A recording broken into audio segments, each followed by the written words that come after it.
Alright, let's differentiate this. और इसको differentiate करने के प्रोसेस में आप ये सीखेंगे कि चेन रूल कैसे काम करता है। तो सबसे पहले इसको वायलेट कर लेते हैं।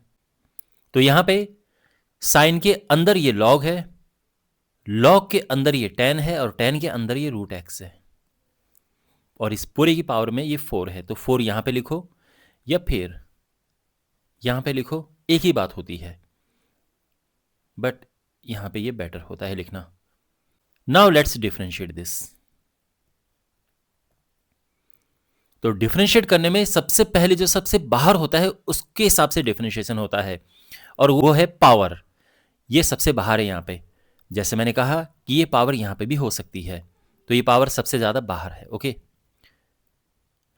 तो ये डिफरेंशिएट होगा x की पावर n का जो फॉर्मूला होता है, that is n x n minus 1, इसके हिसाब से।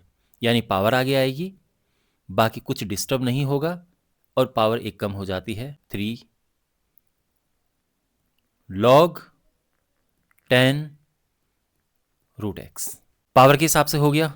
अब ये साइन के हिसाब से होगा।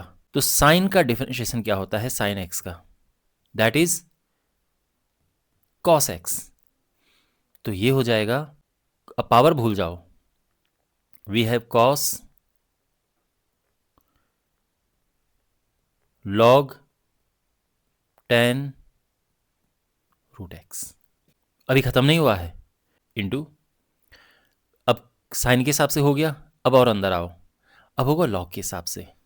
तो लॉग एक्स का डिफरेंशिएशन क्या होता है, लॉग एक्स का होता है 1 अपॉन एक्स। इट मीन्स ये अपॉन में आ जाएगा, 1 अपॉन 10 रूट एक्स। लॉग के हिसाब से हो गया। अब और अंदर जाओ, अब 10 के हिसाब से करेंगे। तो 10x का डिफरेंशिएशन क्या होता है, that is sec square x. तो ये होगा सेक स्क्वायर रूट एक्स। अब और अंदर जाओ, अब रूट एक्स के हिसाब से होगा। रूट एक्स का सिंपली होता है 1/2 रूट एक्स, ये भी आपको याद रखना चाहिए। And if you simplify this, 2 से ये 4 कटेगा, एंड इट विल बी 2,